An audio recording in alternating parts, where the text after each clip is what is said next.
Pasca besok EAP baro na cafe formation commission jawai diocese. Hang ni ngakwa ban pentip sipi ki para bangai jom ke jawai diocese bahau news nem jom ke jubilee ke faith formation commission jawai diocese kan sepelong ya ke jingyat pilgrim da kabiyat kejat ha ke sipheu tarik jom ubenhaimi usnem arja kausan. Kajingyat pilgrim kan sedang na samanlang Pastoral Center Bishop's House Lumbi Sentu dah kajing duwai hagapuar prabeji menster. Batan sepenput ia kini kajingyat pilgrim ha Saint Joseph's Parish mensengat dah kemas bekoi.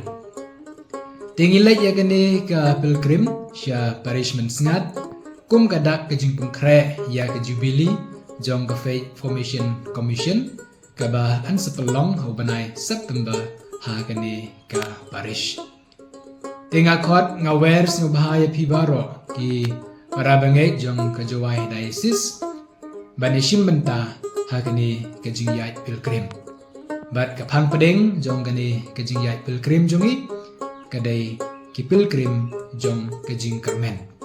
Te nga kerpat bat penken mau yapi bapidai ban penkre yakini harum kebanengkong kajingpu kebakarpang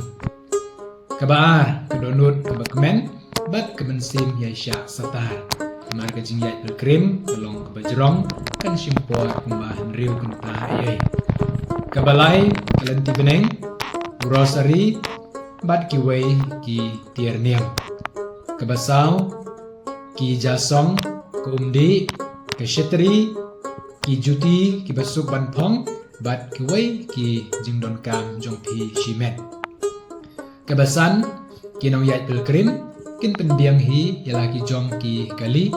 kumno ban poi sya Pastoral Center bat kumno ban lepai naman sangat kublai shibun kublai berku kordoi